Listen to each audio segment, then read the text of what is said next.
This is ACOFAE.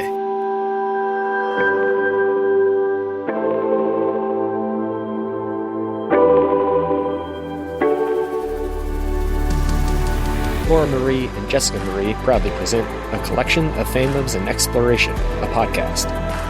Fair warning, everything the hosts say is explicit, full of spoilers and adult content, and shall not be used against them. They have opinions. Let's try not to drag anyone for expressing themselves and just have fun for an hour. We all deserve it.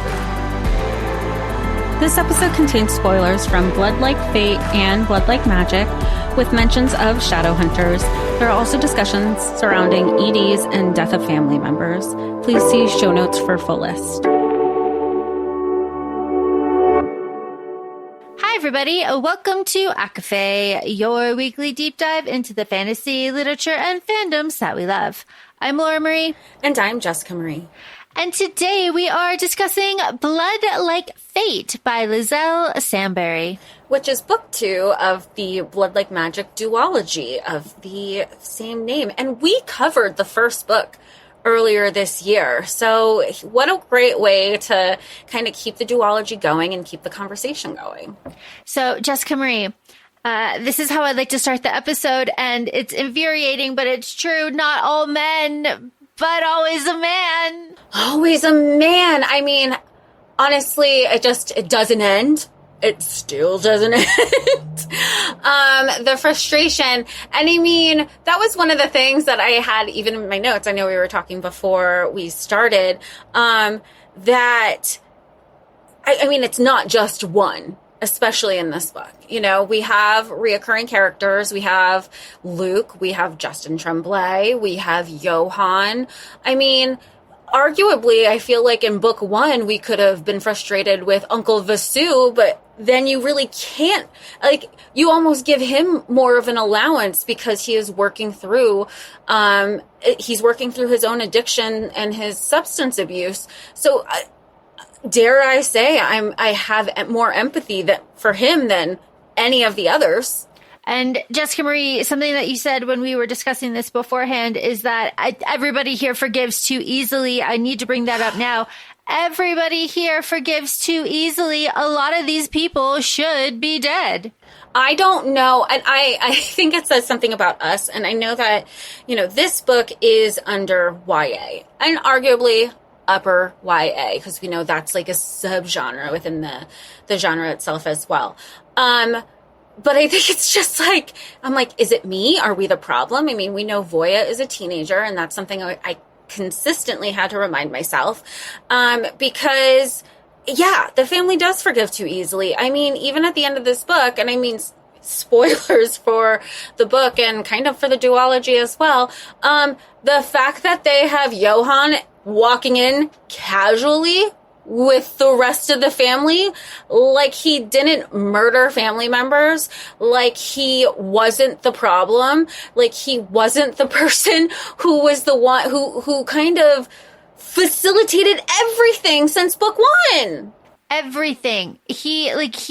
A mastermind. No, he's not, because let's not give him that title. He is just an insecure, small man who, spoiler, murdered his mother, who named his brother Cain.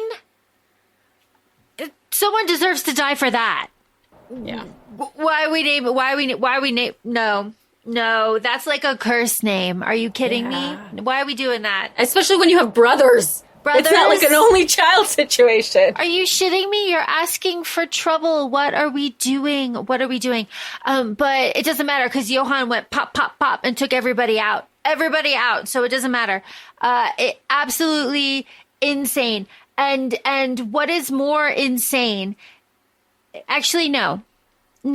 What is more probable? What is more likely than 2 insecure men joining up together to instigate a reign of terror? And that's what happens with Johann when he teams up with Justin. And he's been teamed up with Justin for a fucking while, which is just so infuriating too. Cause like, where's the family? Where's the trouble? But okay, there is a lot going on in this book, Jessica Marie. There's family. There is the business. There is the whole like community in air quotes, in quotes, community situation. And then there is a mystery that must be solved. There's just so much going on, and it's all like woven together. But that, you know, that's what makes it kind of fun. That's what makes you use your brain on this, which was also something very sci-fi about this as well. Yeah, I feel like we kind of knew from the first book that it was, and we even touched on this in our episode, that it was futuristic. I use the word loosely, dystopian society, but like more futuristic, more positive, more universal healthcare. I mean, granted, the book, it does take place in Toronto, very accepting of everybody and their identities. And it was something that we're like, wow, if only, right? This seems just so kind of utopian in a way. And here we are. I feel like it was this book. And granted, we knew that they were advanced, like in a STEM field, more or less, in the first book. But I feel like this one really drove it in home when we're working with our new span, like our robots, you know, who are essentially like AI humanoid robots. They have tracking systems and chips. And I mean, even when they're talking about like, oh, it kind of reminded me of, you know, when you go to a web browser on a site and it's like, accept all cookies, reject all cookies. They're talking about the chips that people just wind up saying accept all anyway, because it coincides with the apps that they use. So they're constantly being tracked. Then, I mean, there was like a lot of genome projects, and then like soul hopping into different bodies. I feel like this one really drove in the fact that this was very, or I don't want to say very, but much more sci-fi than anticipated, because you also have a layer of the traditionalism with magic and then blood magic that's involved here. And whenever like magic is mentioned and blood magic is mentioned, I don't know if this is the same way for you, but I feel like it's less future and more ingrained in like the now and past. So I don't think of sci-fi, I use in air quotes, when magic, especially blood magic, is involved. Agree.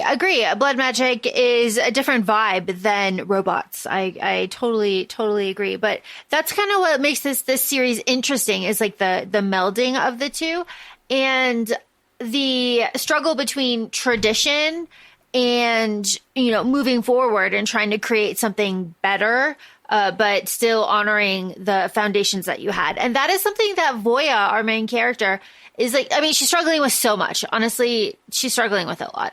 But a lot of her struggle is the fact that she's the youngest, like matriarch in centuries for her family. And everybody is angry with her. Like, it has anything to do with her. Like, are you kidding me? The way that her aunt treats her, abominable. The way that her mom, like, is weird around her is just, wow.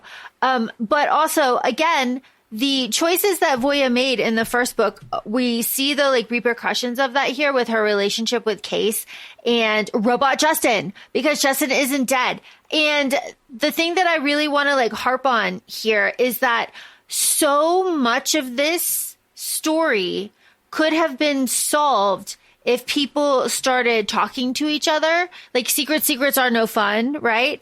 But like the lack of, and that's what Voya is trying to do with the community. It's like the lack of trust, the lack of togetherness, the lack of like goal is weakening the witch community. So Voya, who has all of these stresses, including a robot man in her basement that she has to deal with, is just drowning in the disrespect from all sides. Well, and she's fighting this battle, I'll say, solo. Like, yes, she's harboring secrets, but she's also in an environment that is not welcoming her right now, of her, you know, of what she's up against. She feels like she has to do it solo because it's this vicious cycle of she tries to act like a matriarch. Then she, people are like, we're not going to respect you. You're not even supposed to be the matriarch. Which that was never the case. That was just them projecting onto her because they wanted it, specifically her mom and her aunt. And Voya didn't want it to begin with, honestly. Like, she kind of assumed her mom or her aunt were going to take on this role. But Voya is suffering the curse of the generation cycle breaker. And she recognizes this, but she, again, is stuck between like a rock and a hard place because she's amongst family, amongst a community that looks to her as Voya as this one version, not this matriarchal version of her. And then when she acts like a matriarch, they get annoyed and mad and act a certain way to her. And then when she does it and she tries to do it her own way, or she tries to internalize it, then she's still held accountable. And then she's still and to the point, which also really frustrates me, to an extent, because I know we like accountability, but to a point that she's apologizing to the family. I was like, sometimes I don't know if I get heated for the characters and I'm like, do I have a right? Am I the problem? And sometimes I'm like, no, I understand where they're like, you only think about yourself. Well, she's trying to do everything and you're not making it easy for her. And then when she doesn't, you're mad at her. You're going to be, I don't know. I do feel bad for Voya a lot because she is struggling by herself no matter what her decision was going to be in any of the circumstances, until she started including her family. And I think that's probably what it was. They just wanted to share the power if you talk it through. And Voya's getting it from all sides because, like, the business is failing. We start off, okay, first of all, this is a beautiful pattern book. Oh, my goodness. It's just about everything. It's just about, actually, I'll say it is everything. It is everything. It is delicious the way it is wrapped up. Honestly, it's wrapped up in 1. It's wrapped up in 2. It's wrapped up in 3, 4, 5. It's lovely. The second that the showcase was mentioned, I was like, there, call it a day. Call it a day, because everything comes from the showcase. The showcase is the rest of the plot. Like, oh, it's right there. Okay. But I have to agree with you, Jess. Like, we start off in chapter 1 with a failing business, and like Voya is supposed to fix it. How? Does anybody have any good ideas, or is everybody just bitching? Everybody is just bitching. And again, secrets are no fun. I have to throw this back to Granny. Granny, why didn't we write down the fucking recipe? You knew Voya was going to, we didn't plan for this. You didn't have a will. Is this just like the boomer mentality of, I just can't. I get so angry with stuff like this. It's not like you didn't know that you were old and things were going on. Why didn't you write down the most important thing for your family business? Well, and she knew she always knew she was going to give it to Voya. So that's the other thing. And everyone's like, oh, Granny chose you for a reason. Cool. Love that for us. But and I get it. Like, that's part of the back and forth with Voya's, talents of seeing past and present, past and future, is like, oh, she's going to the past and she's trying to talk to Granny and see like, why did you choose me? Or I really needed that reassurance that I'm proud of you and blah, blah, blah. She let her struggle. No, that was the other thing where she's like, oh, but that's oh my God. I was thinking about what's the Blackthorn quote from Shadowhunters? The law is hard, but it is the law. And that's kind of what it felt like, that no matter what, it kind of sucks to be us. And I feel like that's also a generational curse within itself, because you find that I think millennials experience it a lot, and maybe some of Gen Z, where you have this mentality of, for some people, and I know it exists in in some corporate cultures, it's this is how it was when I was growing up, and that generational idea, it's like, well, we suffered, so you have to suffer to understand what it's like to be us. Well, don't you want to create, and this is where I commend Voya, where she's like, but why? Why does our family have to keep suffering? I get that that's how it has always been until now, but we're in a better place. Why do we have to be fighting these things solo? And never would I have thought that I was going to be on Team Uncle Vasu's side, because when Voya is sharing conversations with the family and like, I actually kind of spoke to Aqua and I spoke to the Davises or some people that I felt like we can trust. And her family really was quick to want to give her a hard time. And Uncle Vasu said, y'all need to be quiet, because look what trying to isolate ourselves has done us. What good has that done us so far? Let the girl talk. So I'm very surprised that I came up on the go Uncle Vasu. You were showing that you want to better yourself. I mean, he even opted to go into rehab himself. He's like, I hope this will stick. It's different. Through no help of the family, by the way. The family, all of the family, except for his daughter, was just like, you're on drugs, get out, the whole time. And Voya had to sit there and be like, obviously that doesn't work. That the way that you have been treating him doesn't work. So let's try something different. And they're like, no, she's better than me, because I would be a tyrant. Don't give me power. Don't make me matriarch. Well, and it's like, again, and she goes to Alex, who is Uncle Vasu's daughter, and she's like, you have carte blanche here. I'm not going to make this decision, essentially, unless you're okay with it. And I respect her a lot for there. And then she was like, okay, here are my rules, though. You do not speak to your daughter unless you are spoken to. This is her boundary. That is going to be my hard law. Because when Voya puts her foot down as the matriarch, like, she stands on fucking business. And I wish we saw, I get it, it's all part of the hero's journey. But if she did that from the beginning, this wouldn't be an almost 600-page book. Is it really? Is it really that long? Yeah, it's like 5 something. Damn. All right. So let's get into this. We don't have to get into a lot of detail on this, because most of it, honestly, is dynamics. A lot of it is like Voya dealing with her insecurities, finding like allies in the family, like Aqua, finding a way to connect to the ancestors because they have not been talking to her, finding her own voice as a matriarch and realizing that she will not be Granny. She can be something better and different.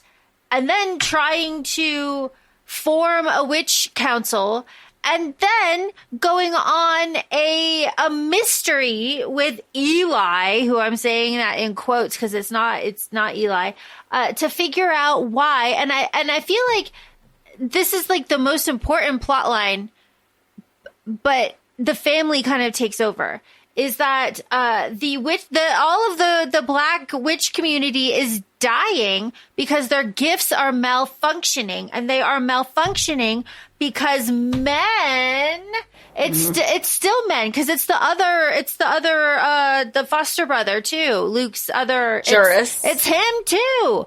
Are working on a way to kill all of the witches because, by God, they're coming for them. Because who told them that? That the community is coming for them? Johan is behind all of this. Well, and again, it shows where Johan has a fear of women in power, because not even like, yes, a fear of women in power, but ultimately him wanting power because, like you said, he is insecure. And I think it's just reiterated over and over again, which again is just another reason how I don't understand how he is even welcomed amongst all the families, because he also pitted the families against each other. That's the thing, is he continued to pit the families against each other, where everybody wanted to point fingers at Voya, where they're like, wait a second. Like, this isn't true. I mean, even to the point where like his modifying memory talent, specialty, he appointed his own daughter and manipulated her to be the matriarch, appointed her as the matriarch. Well, essentially, April May did, but then he shot her dead, and then didn't tell her so he can be the person in power.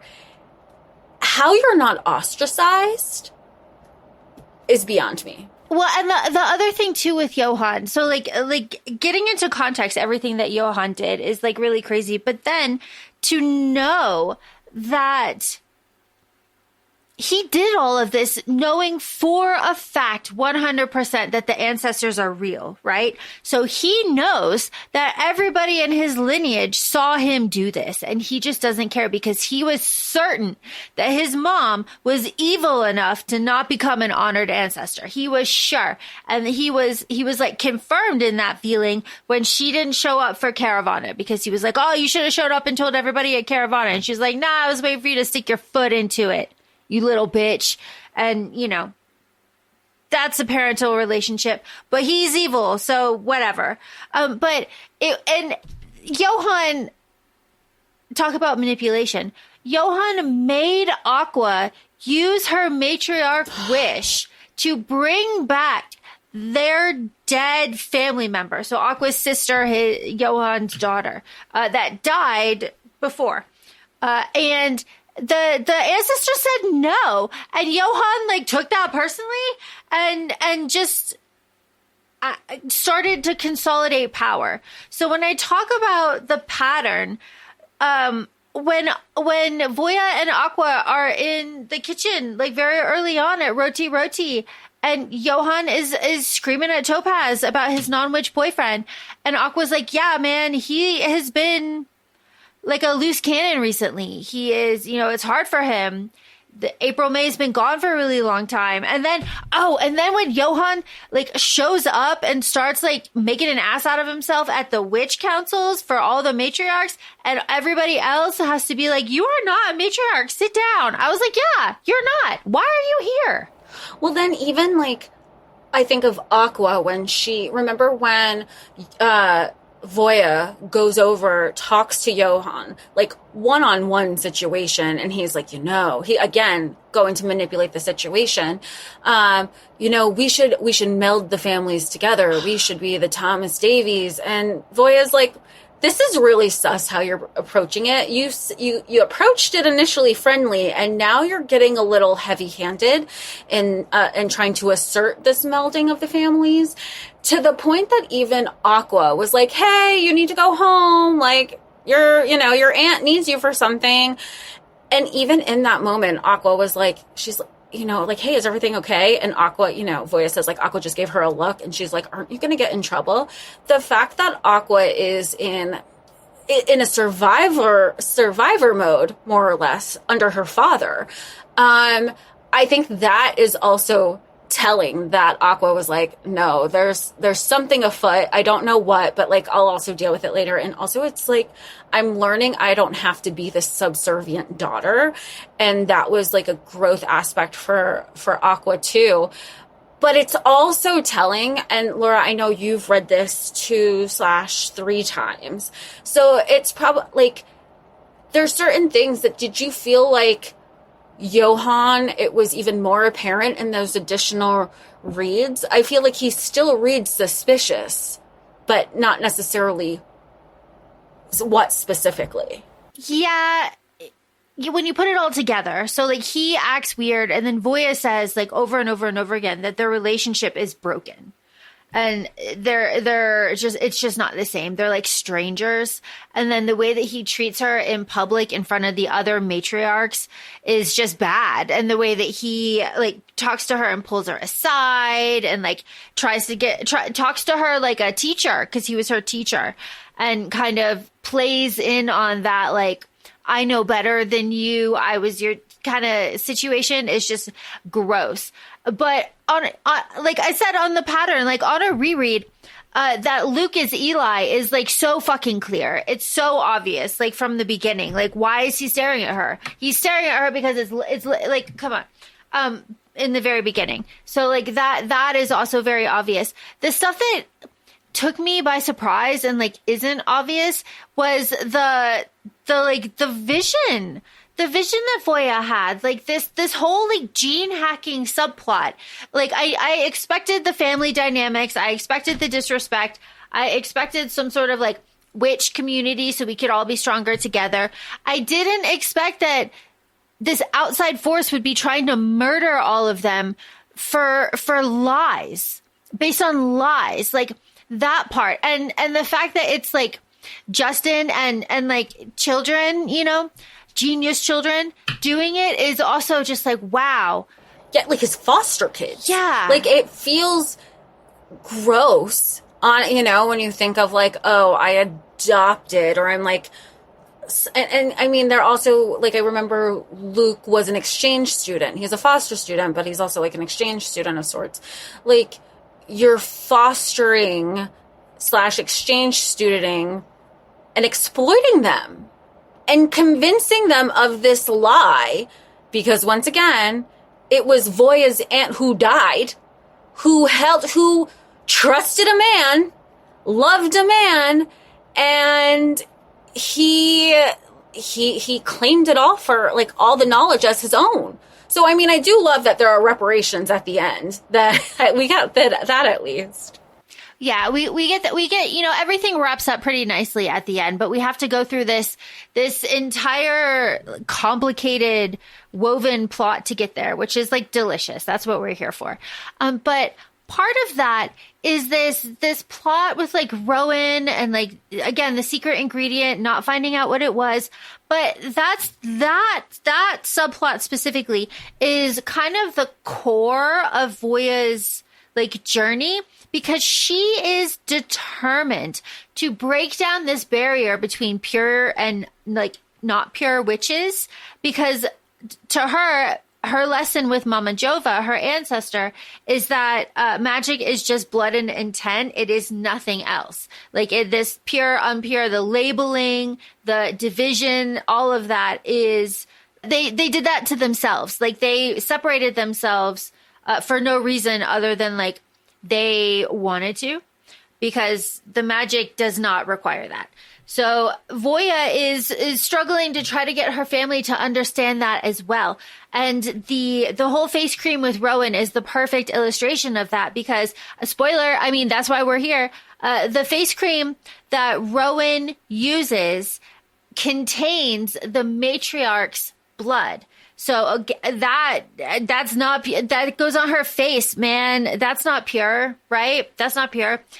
But it works. It's amazing. And it is something that Granny had been doing for decades. So that when Voya finds that out, she's like, and she tells the family, and the family has to test it, and they go through all of this. And that helps the family kind of realize that the magic that they're practicing, the division that they hold strong to, is artificial and like self-imposed.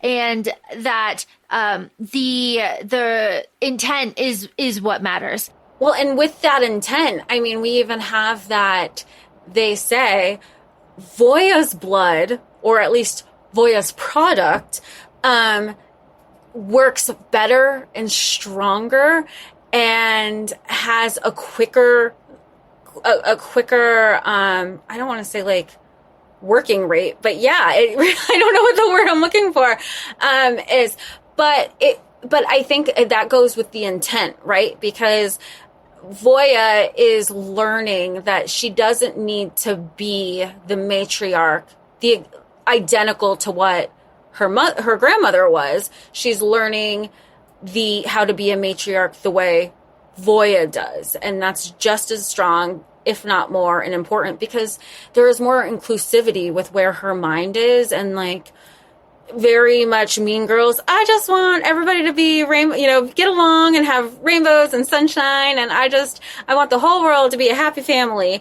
And that is her intent. She always has her family, and this is the other thing that like really bothers me about her family, is she does always think about her family, minus when she's like boy crazy with Luke. But she does always have the intent. Again, she's a teenager though. But she does have her family in mind. So it's always so hurtful when her family is like, you just think about yourself. You just think about yourself. You're not thinking about anybody. And she's doing this for everybody. I mean, she's the one who's trying to piecemeal all of these things together and go on these secret missions and not tell anybody to try to solve it on her own for her family. And the other part of that too is like everybody else in the family is struggling in their own unique way, but like who cares? Because this is Voya's like story. So the ones we really care about are Keisha, because Keisha is taking the place of Case. I love Keisha. Right? Case is angry and in the basement, and it takes the entire book for Case to work through her anger at Voya and to basically apologize to her and be like, you were in a terrible position. You did the best thing that you could. I'm sorry. It sucks for me, but like, I understand your perspective. That is better than me. I'd still be mad. Are you fucking kidding me? Break me out of this hellhole. But you know, it's not me in this book. It's not me. You wouldn't forgive. You're saying you as Case would not forgive Voya? No. Or no, I'd be so angry. Like, yes, I understand all of your conditions. Break me out of here. Where's that chapter in the book? Yeah, right? Where's my loophole? Everybody else gets a loophole. Exactly. Everybody else gets something. I'm still fucking stuck here. Are you shitting me? Get me out of here. I would. Anyway, my thing is like, if I want to be locked in the basement, I want to do it at my own. Yes. Like, I wanted to, when they're like, oh, would you, if you had to be locked up in the basement for a year but you win $1 billion, would you do it? Easiest yes of my life, But that's not what this situation was. No, not at all. Not at all. And you bring that up too. And the other thing that Voya is working through, because this poor child is working through so much, is like the house that they live in is pumped through with all the magic, and like her little sister is tied to it, and she is trying to figure out if that's a good thing, and she has come to the conclusion that like it is not, and she has got to change that situation because they're not safe, and if the house burns down, they're all gonna die. And that is, I think, part of like why I thought the showcase was such an interesting part of the book. Because up until that point, the ancestors have been ignoring the fuck out of Voya. And it isn't until Voya is told that she needs to command and demand that the ancestors come to her instead of ask, that Voya is like, oh, yeah, I should do that. And she does, and it works. But Voya is able to project this vision that she had when she was upset at Rowan's.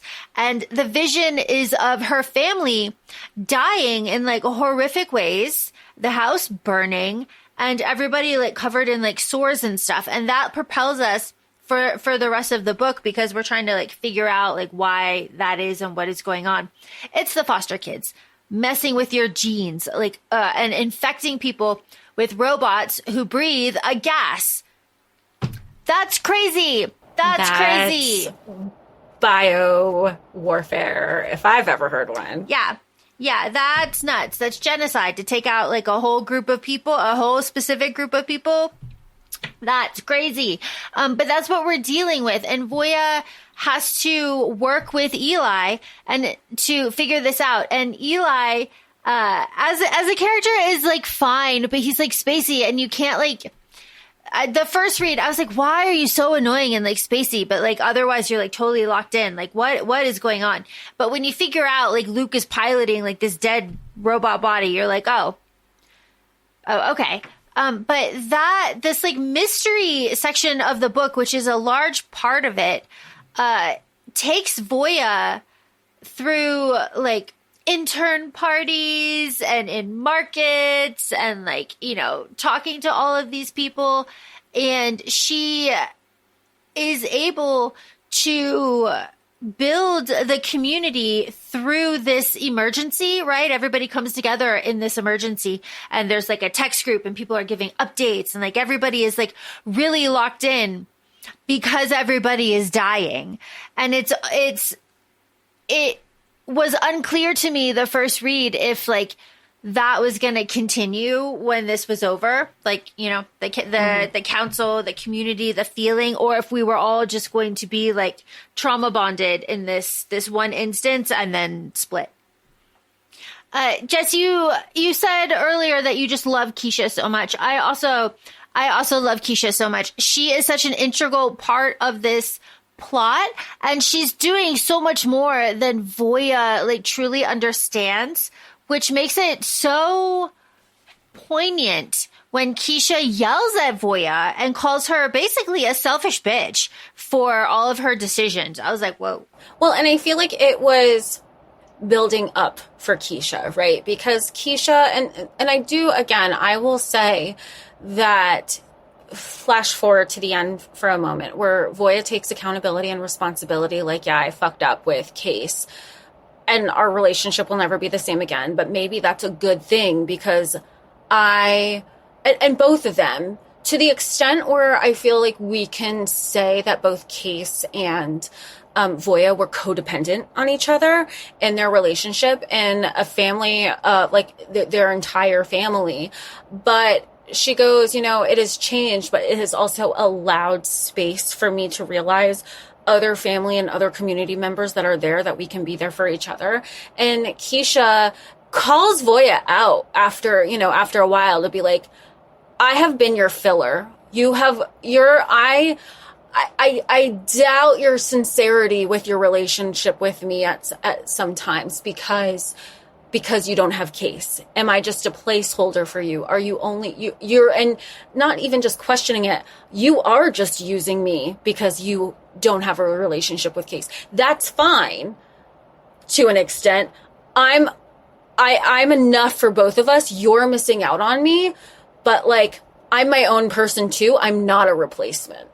And I do think that Voya needed to hear that, because she did have a codependent relationship with Case. And it wasn't just Keisha. She had other people in her life that wanted to be on her team and wanted to be on her side and wanted to kind of help move this new generation of Thomases forward. And Voya was a little tunnel visioned at times. So much so that the fact that Keisha is dealing with a severe eating disorder is something that is just like on the back of Voya's mind whenever she sees her. Like, I need to address that. I need to fix that. Put that on the list. Put that on the list. And it's only when the offer of help is given, again, because we are Voya is slowly like voicing the problems in her family to other people to get help, and help is being offered. Shocking. Help is being offered. So the opportunity for rehab exists for Keisha and Uncle Vasu. And that is just one of the, I'm going to say consequences, but a good one of, you know, reaching out and being like, please help me. Because I got a mad discount. We love that. And Keisha having self-awareness too, because I think sometimes when when you do go through an ED, you don't necessarily recognize it in those moments until somebody brings it up to you. And then even when they do, you don't necessarily know how to control it or know how to stop it, because it is a form of control. When a lot of other things are going on in your life, but her recognizing it to the point to say like, I do agree that I need help. I do agree that I need resources. I do also know what might be best for me, and that's not an inpatient facility. But if the resources are there, I'm not going to say no. And if it doesn't impact us financially, because that's also like, you know, you're still in a capitalist society and finances play a role. I mean, we know that Voya's family, they were struggling because they could not sell their beauty products and their medicines and like their apothecary situation. So here we are, you know, they talk about the budget. They talk about people realizing how they can cut corners in the family finances. So utilize the resources. And I go back to what Case and Voya spoke about in book 1. in their magical abilities, where they were talking about nepotism, and they were saying like all these other students use their relationship and their privileges. Let's use our privilege. And this was fortunately a situation where they had a relationship that could extend privileges to them. And I don't think they're utilized enough. Yeah, I agree. I don't think they're utilized enough. So we were talking about Keisha, talking about Case a little bit. Case is stuck in the basement with Justin, and that's where everything kind of kicks off at the end. So towards the end of the book, Justin escapes. It is very important. He has been locked in the basement with magic, but through shenanigans and trickery and phones and Johan, he is able to escape in a different body, and off he goes to cause havoc and infect people with this witch-killing virus. And that is this whole thing, because it turns out through other shenanigans, I mean, the plot is very complicated, that Voya gets infected, which is something that I was also not anticipating. I was not anticipating Voya being infected, but Voya gets infected. And then from that point on, we have like a countdown for how long she has to live, which was stressful. It was stressful because the countdown is 3 hours, and then Luke drops the bomb. Oh, by the way, replicating the antidote takes 12. Yeah, you're like, oh, fuck, okay. I was like, is my math not mathing? Voya's dead with those numbers. Yeah. I love a little girl math, but like, that one I couldn't justify. Yeah, it's just like absolutely nuts. So what happens towards the end is Case uses her game that she was making with Justin to help track him down to see where he was. And Luke and Voya, who are working together now because Eli has been exposed as a robot, go and they find Justin. And through shenanigans, they figure out that Johan orchestrated all of this, and he is the one who has an antidote. And that is crazy, because it's like the whole time. The whole time.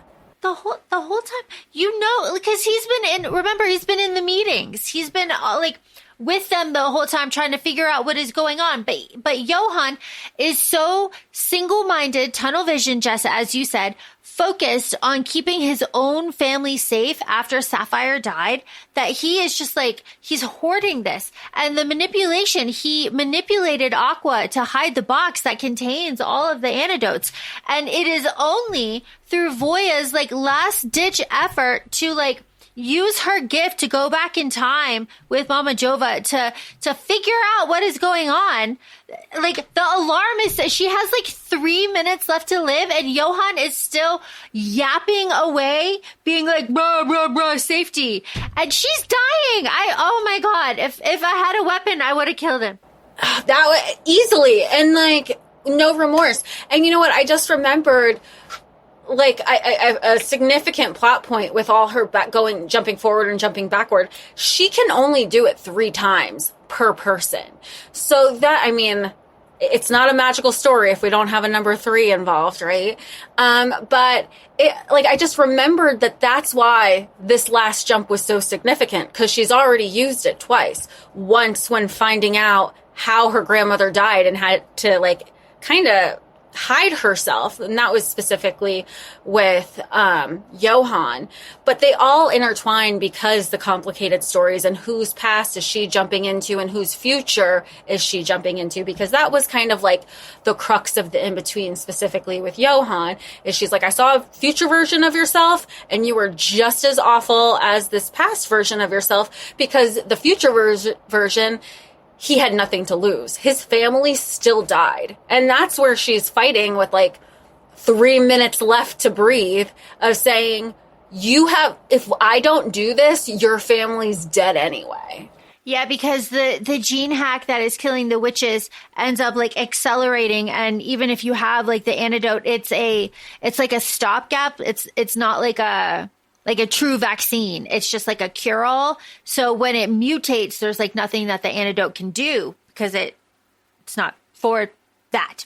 So it ends up like being kind of pointless and everybody's dying anyway. So it's just like, fuck you, Johan, you did this all for nothing.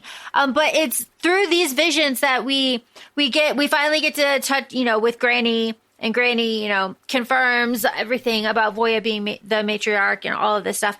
But then we get to like actually see Johan and his brother murder everybody, and then Johan murder his brother, and then Aqua see it all, and then to have Johan use his memory function to change Aqua's memory.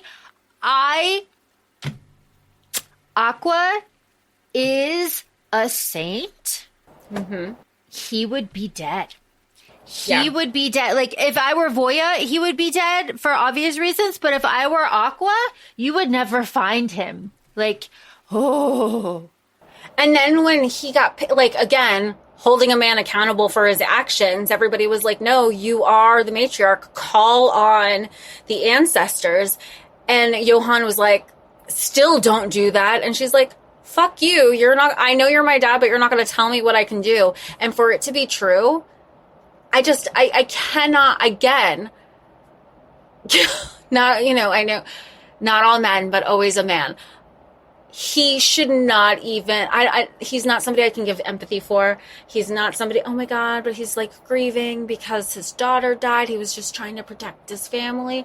There is no excuse. And we're two girlies who love to love a villain and their origin story.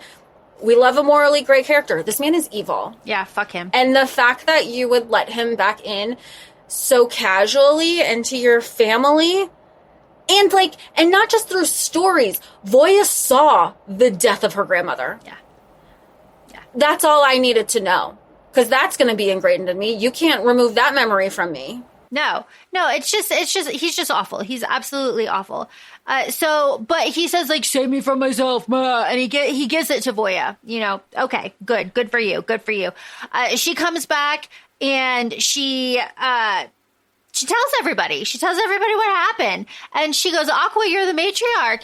And everybody's like, blah, blah, blah, blah, blah. And then, somebody is like, oh, have her call the ancestors and let's fucking settle this bullshit. She calls the ancestors confirm Aqua, and Aqua pulls Johan's magic out as punishment and makes it a little jewel, and then she is the matriarch. And you're like, oh wow, that's the end of the book. No, the robots are still coming. The robots can't be stopped. They are still on their way. They can't be redirected, and they all have to go to the park. They're all at the park, and you're like, Okay.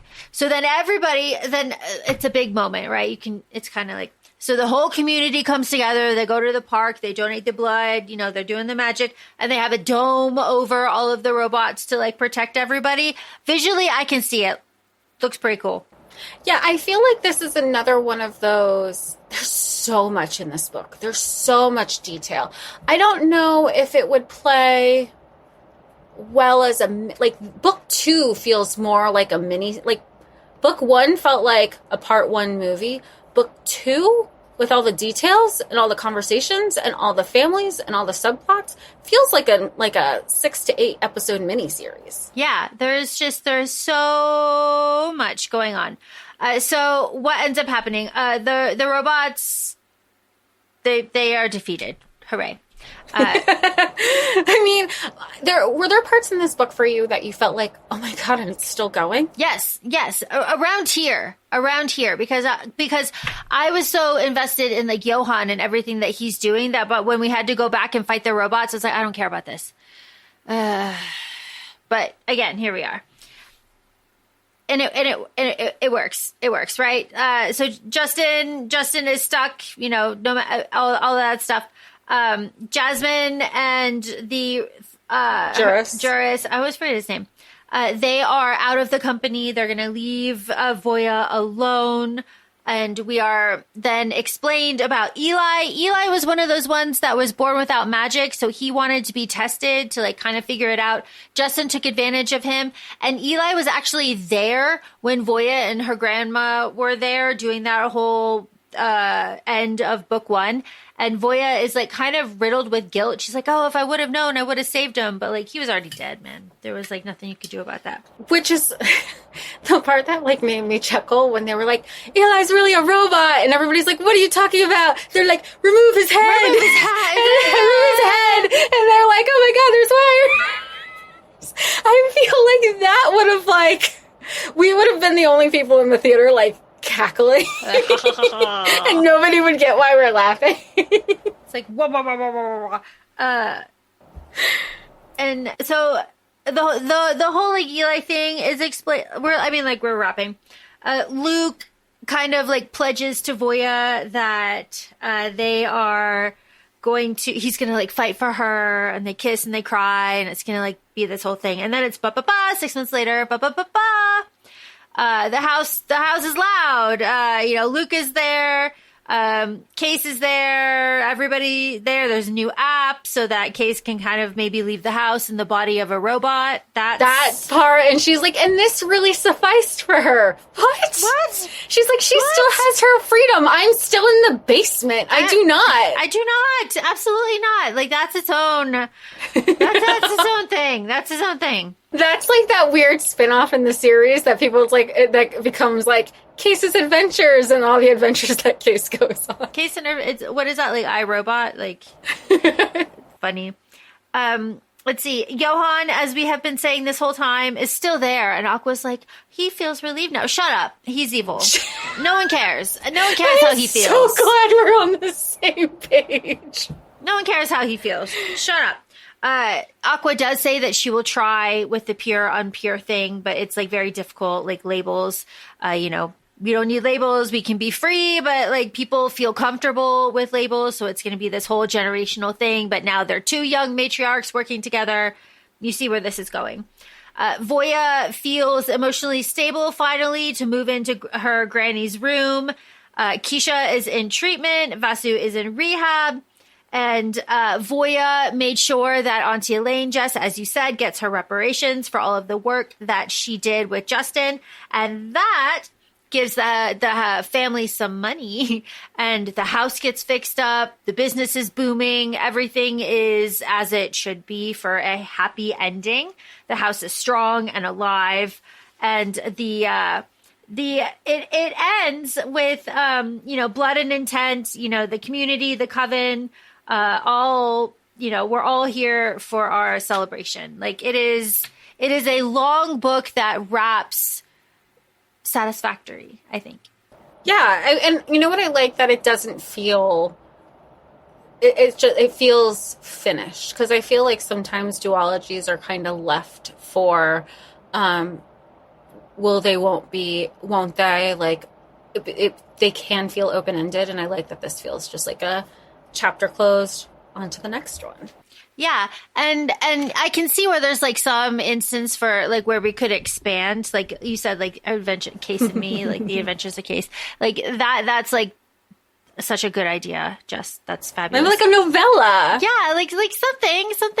But it does. It feels very satisfactory. I like that everybody they're still meeting the witch council. They're still working together as a community. Everybody is talking and sharing more. There's less secrets. Like I just love. I just wish people took their revenge and their murder a little more seriously and really weeded out people that betrayed you, because they're going to betray you again eventually down the line. It's just how it is. I think that's a perfect way to wrap, because I'm 110% on the same page with you. Take, not all men, but always a man, and take revenge more seriously. I think that's kind of, couldn't be us. But with that being said, feel free to follow us on Instagram. We're at ACOFAE Podcast. We're also both on TikTok, ACOFAE Laura and ACOFAE Jessica. Please feel free to rate us 5 stars on any of your listening platforms. We'd greatly appreciate it. Thanks so much, and we'll talk to you all soon. Bye. Bye.